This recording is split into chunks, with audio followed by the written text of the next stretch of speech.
Nicolas De Villers, votre invité, publie aux éditions POL un récit intitulé « Triste tigre ». Et ce texte, Nicolas, est en lice pour le prochain Goncourt. Il retrace les viols que l'auteur a subis dans son enfance, infligés par son beau-père. Bonjour Neige Sino. Bonjour. Soyez la bienvenue. Dans ce livre que vous venez d'écrire, vous le dites d'emblée. Se mettre à la place de la victime, après tout, c'est facile. Chacun peut le faire. Mais entrer dans la tête du bourreau, voilà qui est difficile, voilà qui est rare. Ces livres-là n'existent pas. Oui, alors je parle de ça surtout parce que ce que j'essaye d'interroger, c'est pourquoi moi-même, qui ai été victime, et pourquoi beaucoup de gens, on est plus fascinés par ceux qui commettent la violence que par ceux qui la subissent. Oui. Et mon texte, c'est pas exactement un récit, c'est en même temps un récit et une exploration de tous ces questionnements-là. Et ce questionnement, il est fondateur pour moi. Au début, j'ai pensé que c'était parce que j'ai été victime moi-même et que du coup, j'étais nécessairement fascinée par celui qui a été mon agresseur, qui m'a dominée, mais je me rends compte que la société aussi, elle est fascinée par ceux qui prennent ce pouvoir sur les autres. Et il y a quelque chose c'est un problème, je trouve. Qui résiste. Il y a quelque chose qui résiste. Mettre son sexe en érection dans la bouche de cet enfant, faire en sorte qu'il ouvre grand la bouche. Ça, c'est vrai que c'est fascinant. Quand c'est fini, se rhabiller, retourner vivre dans la famille comme si de rien n'était, recommencer pendant des années. Je ne comprends pas. Et non. Non. Et pourtant, je l'ai vu de très très près. Ouais. Et non seulement je comprends pas, j'ai l'impression que moi en tout cas, je n'arriverai jamais au bout de ça, et que ce désir de comprendre, il fait partie du mystère et de la violence.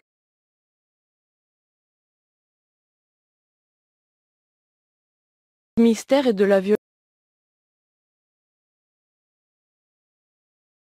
la violence qui m'a été faite. Cette obligation que ça revienne toute ma vie à me reposer les questions, pourquoi il m'est arrivé ça, pourquoi quelqu'un est capable de faire ça à un enfant, pas nécessairement moi, parce que maintenant je suis adulte, j'ai 46 ans, mais quand j'entends une histoire d'un enfant abusé dans mon entourage, je me dis mais comment c'est possible? Ouais. Et ça ne passe pas en l'interrogeant. Et puis il y a pourquoi lui, pourquoi il a fait ça, et puis il y a le pourquoi moi, qui revient sans cesse. Et tout le livre et toute votre trajectoire consiste à dénouer les arguments de l'agresseur. Il vous fait ça parce que, disait-il, il vous aimait.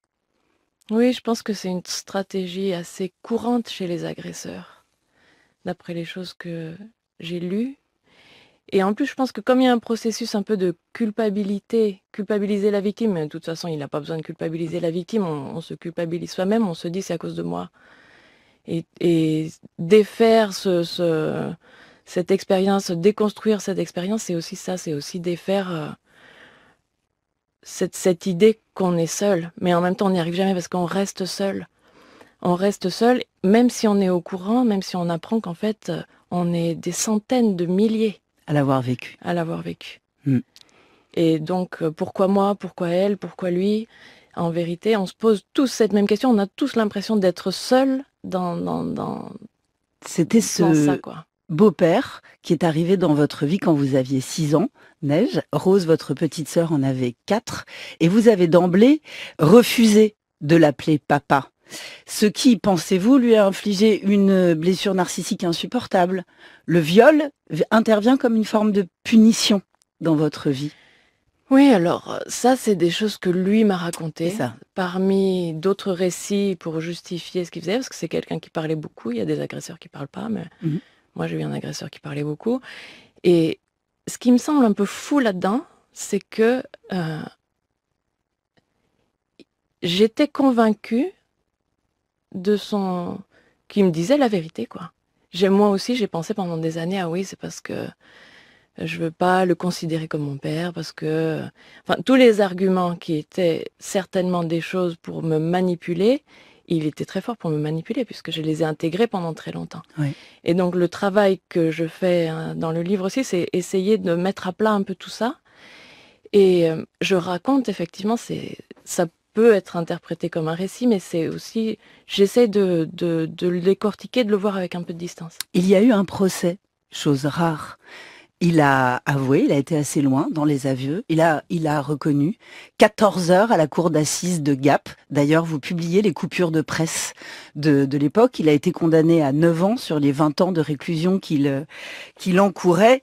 Et puis, il y a quelque chose dans l'idée de pourquoi moi. C'est que, à l'idée qu'on lui soumette, le fait qu'il puisse récidiver, il est effaré. Jamais il ne ferait ça à un autre enfant. Ce serait une ignominie. Oui, ça aussi, c'est un aspect un peu mystérieux. D'autant plus que je crois que ce qui m'a permis de parler, et ça c'est une expérience qui est vécue par de nombreuses victimes aussi, c'est parce que j'avais l'impression qu'il fallait absolument que je protège les autres, d'autres potentielles victimes. Et lui, il a maintenu impossible. Il n'y aura aura pas jamais d'autres de potentielles victimes. Ouais, c'est ça. On peut le dire, hein, en sortant de prison, il s'est remarié et il a eu 4 autres enfants. Il y a quelque chose sur lequel vous insistez, Neige Sino. Vous avez grandi dans un milieu qu'on appelle aujourd'hui de néo-ruraux, dans les Alpes, dans un contexte de grande précarité, mais une pauvreté choisie. Et ce que vous avez subi n'a rien à voir avec la permissivité des thèses. Pardon, je suis extrêmement émue par ce que vous me racontez et par votre présence dans ce studio. Ça n'a rien à voir avec des thèses sur la liberté sexuelle. Et vous le dites à une autre époque et dans un autre contexte idéologique, il aurait trouvé d'autres discours pour se justifier. Oui, je raconte ce contexte-là de précarité ou peut-être de marginalité un peu. On ne s'identifiait pas très clairement socialement. Parce que c'est important d'avoir le contexte dans une histoire. Mais je sais que ce contexte-là, il n'explique en rien le fait que j'ai été abusée. Ça arrive dans tous les milieux, on est tous au courant maintenant. Ça arrive dans tous les milieux, dans toutes les classes sociales, partout. Et dans le monde entier. Moi, je vis à l'étranger. Vous vivez au Mexique. Dans un pays où il y a énormément de violences sexuelles faites sur les enfants et dans tous les milieux aussi. Neige Sino, vous avez toujours été une très brillante élève. Vous avez lu beaucoup. Vous écrivez maintenant. Vous êtes docteur. Est-ce littérature? La littérature, vous savez ce que c'est. Vous dites 2 choses. L'idée de faire de l'art avec mon histoire me dégoûte. Et je ne saurais pas vraiment l'expliquer. Quand je dis ça, c'est-à-dire... j'ai senti en écrivant, il y a des choses auxquelles j'étais très très hostile. Et pourtant, ça fait longtemps que je travaille sous forme de fiction sur ce matériau qui est mon matériau biographique et j'en ai pas d'autre. Et donc, il est là. Je saurais pas exprimer exactement pourquoi ça me dégoûte et pourquoi il y avait cette résistance contre laquelle j'ai dû lutter. Et je pense que la forme du texte Triste Tigre est construit de telle façon à ce que je puisse me trouver dans une position juste où je suis pas dans ce dégoût. Ce texte est de toute façon une interrogation perpétuelle, page après page, sur comment écrire. Oui. Et faut-il écrire? Qu'est-ce qu'on fait avec quelque chose d'irracontable? Parce que c'est irracontable. J'ai beau essayer de l'approcher d'un côté, puis d'un autre côté, de raconter des faits. Même si je raconte des faits, en vérité, je raconte pas, j'y arriverai pas. Je peux seulement m'en approcher de différents points de vue, de différentes façons. La littérature ne m'a pas sauvée. Je ne suis pas sauvée. L'écriture comme thérapie, voilà qui est probablement douteux. C'est douteux pour moi. Alors ça semble un peu fort comme phrase. Il y a des gens qui disent la littérature m'a sauvée. Et je trouve ça très beau et j'ai toujours rêvé de pouvoir dire ça. Mais comme je suis dans cette démarche on écrit dans la solitude, je m'interroge moi-même, est-ce que vraiment ça m'a sauvée? Je peux pas dire ça. Non seulement ça m'a pas sauvée, rien m'a sauvée. Et voilà, je vais pas tourner la page, je vis avec ça, je serai pas sauvée. Alors, à notre tour de vivre avec votre histoire, Triste Tigre, paraît aux éditions POL. Merci Neige Sino. Merci. Chapitre 1. Portrait. Portrait de mon violeur. Car, à moi aussi, au fond, ce qui me semble le plus intéressant, c'est ce qui se passe dans la tête du bourreau. Les victimes, c'est facile. On peut tous se mettre à leur place. Même si on n'a pas vécu ça, une amnésie traumatique, la sidération, le silence des victimes, on peut tous imaginer ce que c'est, ou on croit qu'on peut imaginer. Le bourreau, en revanche, c'est autre chose.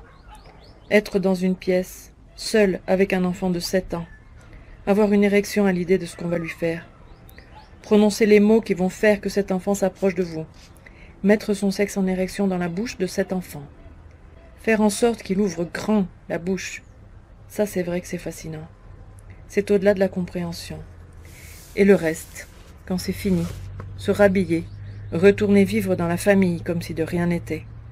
Et une fois que cette folie est arrivée, recommencer, et cela pendant des années. N'en jamais parler à personne. Croire qu'on ne va pas vous dénoncer, malgré la gradation dans les abus sexuels. Savoir qu'on ne va pas vous dénoncer. Et quand un jour on vous dénonce, avoir le cran de mentir, ou le cran de dire la vérité, d'avouer carrément, se croire injustement puni quand on prend des années de prison, clamer son droit au pardon, dire que l'on est un homme, pas un monstre, puis, après la prison, sortir et refaire sa vie. Même moi, qui ai vu cela de très près, du plus près qu'on puisse le voir, et qui me suis interrogé pendant des années sur le sujet, je ne comprends toujours pas.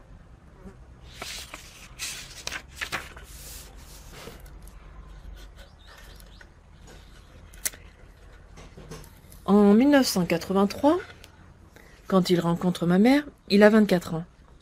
Ils sont ensemble dans une formation pour accompagnateurs en moyenne montagne. Il est grand, sportif, sympathique. Dans le groupe, il aime bien prendre les situations en main, diriger les opérations quand une urgence se présente, quand on affronte à un moment difficile, une paroi dangereuse, si un accident a lieu. Il est charismatique, il a beaucoup d'amis. Il plaît aux filles. Il lui plaît à elle. Il lui rappelle l'amoureux qu'elle vient de perdre quelques mois auparavant, emporté par une avalanche. Elle avait été dévastée par cette mort soudaine. Elle se pensait inconsolable. Mais peut-être pas, en fait. Elle passe beaucoup de temps en la compagnie de ce nouvel ami. Elle aime son caractère volontaire, décidé, enjoué. Ça leur repose de Samy, le père de ses filles, qui est, lui, plutôt rêveur, lunaire, souvent en retrait. Il cherche très vite à la conquérir. Il la conduit par des chemins escarpés jusqu'à des cimes où ils se sentent transportés par la beauté de la nature. Il est déjà avec quelqu'un, et elle a 4 ans de plus que lui et déjà 2 enfants. 2 filles, avec des prénoms de contes de Grimm, Neige et Rose, 6 ans et 4 ans, qui sont avec leur papa pour l'instant, mais qu'elle ne peut pas laisser trop longtemps car elles ont besoin d'elle, et elle lui manque. Elle est surprise qu'il aille au-delà de la séduction, des premiers jours d'amour passionné, qu'il lui propose de continuer, de faire venir ses filles, d'essayer quelque chose ensemble. Elle est surprise, mais heureuse. Elle se dit qu'elle a de la chance. Elle aime son corps, athlétique, l'énergie qui s'en dégage. Mais oui, l'énergie, la force, je l'ai déjà dit. Il fait du ski, de l'escalade, il aime le travail dur, aller au bout de ses ressources, se dépasser. Avant d'être accompagnateur, il a fait ses classes chez les chasseurs alpins, un régiment d'élite pour les jeunes qui aiment la haute montagne. On l'a fait courir sur la route des traverses sous la neige, à la tombée de la nuit, monter à des refuges d'altitude avec 80 kilos de pierre dans le sac à dos, creuser des tranchées au col de l'échelle à l'aide d'une petite pelle en aluminium jusqu'à ce que des ampoules se forment sur ses mains gelées, des trucs comme ça. Il a adoré. Elle est pacifiste. Elle a du mal à comprendre qu'il ait aimé ce monde de règlements arbitraires et de démonstrations viriles. Surtout après Samy, qui a joué le malade mental pour se faire réformer, qui avait en horreur les armes, l'uniforme, la cruauté. Mais il lui raconte les randonnées avec les copains, la camaraderie pendant les épreuves, les leçons apprises à la dure quand on se confronte aux éléments. Avant cela, il se croyait prisonnier d'une grise banlieue. C'est l'amour du sport qui l'a amené à découvrir autre chose. Maintenant, il sait qu'il ne repartira pas. Il a trouvé sa voie, dans la nature, avec elle. La montagne, les chasseurs alpins, la banlieue, ça aussi je l'ai déjà dit.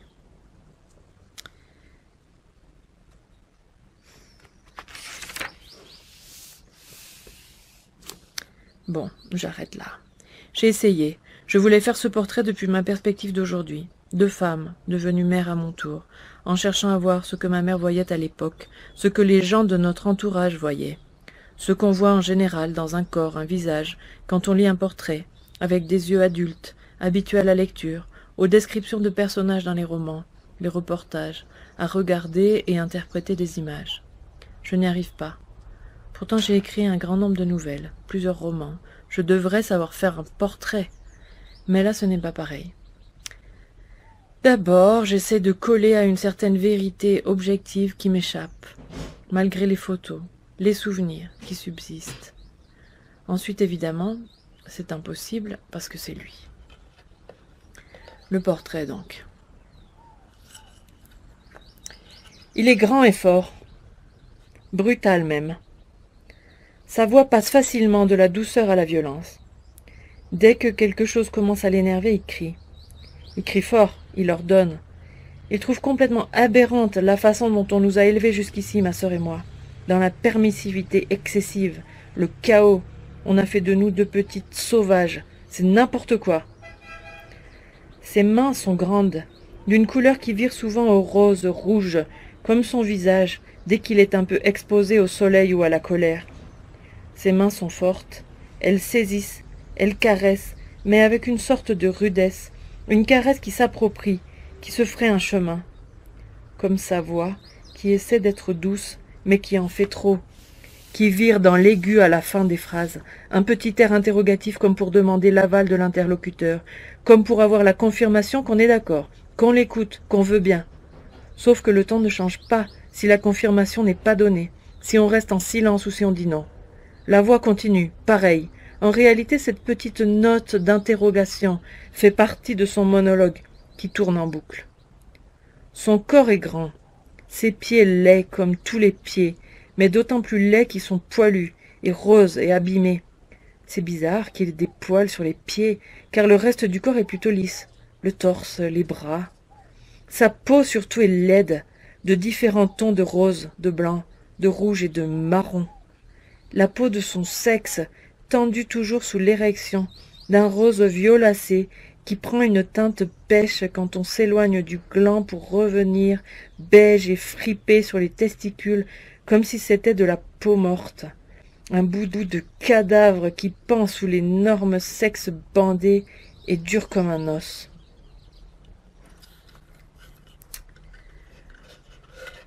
Je ne l'ai jamais vu avec un livre entre les mains, mais il aimait les bandes dessinées, en particulier celles qui se passaient dans le Far West.